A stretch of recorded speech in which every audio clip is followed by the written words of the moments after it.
एक एक्टर आमिर खान, उसकी वाइफ ने एक बार ऑफिशियल बोला था कि हमारे देश मतलब हमारे बच्चे हमारे इस देश में सुरक्षित नहीं हैं।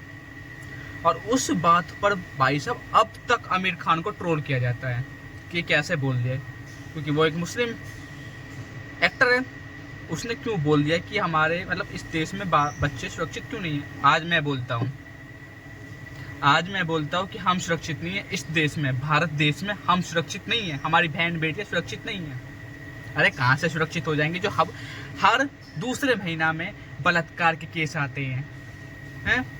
कहीं पे रेप करके उस लड़की को मार दिया जाता है, कहीं पे किसी आदमी को गोली मार दी जाती है, कहीं पे किसी की गर्दन काटी जा रही है। जितने अब 2 साल के अंदर जितने क्रिमिनल केस बढ़ रहे हैं ना, उतने तो आज तक कभी नहीं हुए। मैं सच कह रहा हूँ भाई। अरे जो हमारी बहन है, हरियाणा की बहन भिवानी की जो लड़की थी मनीषा, अरे उसकी तो बच्चे दाने तक निकाल दी कुत्तों ने, बच्चे दाने तक निकाल दी, किडनी तक निकाल दी, उसके फेस को जला दिया तेजाब से, और पुलिस उसको आत्महत्या घोषित कर रही है। इससे बड़ा मजाक तो कुछ भी नहीं हो सकता। क्या पुलिसों में दिमाग नहीं है? क्या हमें बेवकूफ समझती है क्या वो हैं? क्या सरकार हमें बेवकूफ समझती है? अरे आज के टाइम पे, आज के दौर में भारत में इंसाफ नहीं मिलेगा, ये मैं कह रहा हूँ, लिख के ले लो। भारत में इंसाफ नहीं मिलेगा। हर दूसरे महीना में कोई ना कोई केस सुनने को मिलता है। इंसाफ मिला? नहीं मिला और नहीं मिलेगा, ये मैं कह रहा हूँ। अरे मैं तो एक स्टूडेंट हूँ। जो अब देखने को मिल रहा है ना, ये सबसे बेकार हैं? क्या भारत तरक्की कर रहा है? कुछ तरक्की नहीं कर रहा, घोंटा तरक्की कर रहा है वो हैं? अरे 8 दिन बाद उसके पापा ने उसका अंतिम संस्कार किया है कि इस उम्मीद में कि इसे इंसाफ मिलेगा, इंसाफ मिलेगा। जब उसे पता चल गया ना इस देश में इंसाफ नहीं मिलेगा, तो उसने अंतिम संस्कार किया अपनी बेटी का 8 दिन बाद। सोचो हैं, वो कुत्ते कहीं घूम रहे होंगे। भाई साहब आज के टाइम पे भारत सरकार से उम्मीद मत लगा लेना, कानून व्यवस्था से उम्मीद मत लगा लेना, पुलिस से उम्मीद मत लगा लेना। अगर तुम्हें कहीं मिले, तुम्हारी बहन बेटी के साथ हो, तो उसे मत छोड़ना। उसे बीच चौराहे पे जला दो, मार दो, कुछ भी कर दो, पर अपनी बहन बेटी को इंसाफ दो। समझ गए? अरे सरकार तो इतनी कमबख्त हो गई है कि दिल्ली के सारे कुत्तों को जेल में डाल रही है और दरिंदों को बाहर घूमने का मौका दे रही है। ये है सरकार, ये है बीजेपी सरकार। सही बताओ तो मंदिरों पे जितना पैसा फूक रही है ना, ठीक है, मंदिरों से क्या हो जाएगा? कुछ भी नहीं। हमें तो सुरक्षा चाहिए, हमारी बहन बेटियों को सुरक्षा चाहिए। जितना अब डर फैल रहा है ना, उतना आज तक कभी डर नहीं फैला। कोई अपनी बहन को स्कूल तक नहीं भेज रहा डर के मारे। क्यों? डर के मारे। अरे कुछ कुत्ते लोग तो ये बोलते हैं कि लड़कियों की गलती होती है, छोटे कपड़े पहनती हैं, इसलिए उनका बलात्कार रेप जैसी चीज होती है। अबे मादर चोदो, मेरे को ये बताओ, मनीषा जो लड़की है 19 साल की है, वो कभी छोटे कपड़े उसने आज तक लाइफ में नहीं पहने थे। सूट सलवार सिंपल साधारण कपड़े पहनती है जब भी उसका बलात्कार हुआ। क्यों है? कुछ बच्चियां 8 साल से कम की होती है, उनका बलात्कार होता है। क्यों है? ये सोच ही खराब है। मैं बताऊं, ये सोच ही खराब है।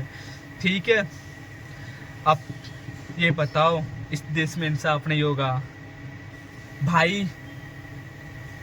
लॉरेंस बिश्नोई ने अब ऑफिशियल ट्विटर पे कमेंट कर दिया है, अगर इंसाफ नहीं मिलेगा तो उन दरिंदों को वो मारेगा। भाई मैं खुद कहता हूँ, मारो भाई मारो, इस देश की बस की नहीं है। अब मैं ऐसी वीडियो बना रहा हूँ तो ये इस वीडियो को डिलीट कर देंगे। मैं हकीकत कह रहा हूँ, इस वीडियो को डिलीट कर देंगे सोशल मीडिया से। जितनी नफरत मुझे अब हो रही है ना इस देश से, इतनी आज तक किसी देश से नहीं हुई। सही बताओ, अरे हमारा देश तो खाली एक छोटे से देश की मतलब उसकी मजबूरी देख के खुश हो जाता है, वो पाकिस्तान है। अरे तुझे कंपेयर करना है तो चाइना से करो, अमेरिका से करो, पाकिस्तान से क्या करते हो हैं? उसमें तो खाने पीने को कुछ नहीं है। करना है तो कंपेयर चाइना जैसे देशों से करो। सही बताओ तो गरीबों की इस देश में कुछ भी नहीं है, गरीब मर रहे हैं। कहीं भी जाके देख लो गरीब मर रहे हैं और अब अपराध हद से ज्यादा बढ़ रहे हैं। हाँ, हद से ज्यादा अपराध बढ़ रहे हैं इस देश में अब। और वो कैसे? बीजेपी सरकार के कारण। अब मैं इसमें बीजेपी का नाम ले रहा हूँ तो ये वीडियो जरूर डिलीट होएगी, सही बताओ। और गोदी मीडिया ने कभी टीवी पे अभी तक ये नहीं दिखाया कि मनीषा नाम की कोई व्यक्ति के साथ कुछ हुआ है, सही बताऊं, किसी मीडिया चैनल पर नहीं दिखाया।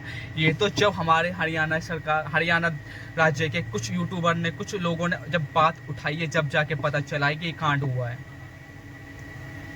सही बताऊं।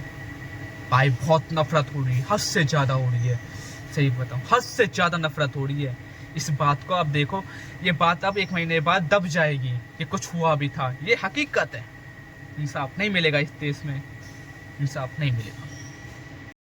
अब इस बात से परेशान होकर तुम्हें पता है 2024 में अब तक 2.5 लाख से ज्यादा लोगों ने इस देश को छोड़ के किसी और देश में जाके रहने लग गए हैं। भाई कोई क्यों अपने देश को, अपने घर को छोड़ के बाहर जाएगा हैं? क्योंकि उन्हें पता चल गया था इस देश में अब क्रिमिनल एक्टिविटी बहुत ज़्यादा बढ़ जाएंगी, हमारी बहन बेटी बच्चे कुछ कोई भी सुरक्षित नहीं रहेगा। इसलिए अब भारत छोड़ के बाहर रहने जा रहे हैं, सही बताऊं, भारत छोड़ के बाहर रहने जा रहे हैं। ऐसा क्यों कर रहे हैं वो? क्योंकि मजबूरी है। मैं सोशल मीडिया चला रहा था, सोशल मीडिया पे हर जगह बस यही क्रिमिनल एक्टिविटी सामने आती है। भाई उससे परेशान होकर मैंने सोची कि मैं भी अपनी बात रखूं।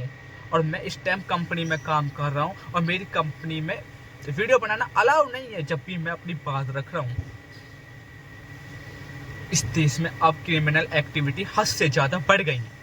कोई कितनी भी कोशिश कर ले नहीं कंट्रोल हो पाएगा, और कंट्रोल तो कर भी नहीं रही। पुलिस कहीं पे जीप में बैठ के फोन चला रही है, पुलिस कुछ नहीं कर रही। कहीं पे पकड़ लेते 100 रुपए की पत्ती दे के वो छोड़ देते हैं, कुछ नहीं कर रही।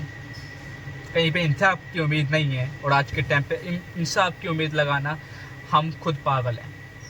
अगर हम इंसाफ की उम्मीद लगाएंगे तो हम खुद पागल हैं।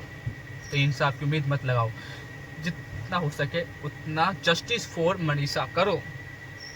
साले जागेंगे तो जागेंगे, नहीं जागेंगे तो मारेंगे।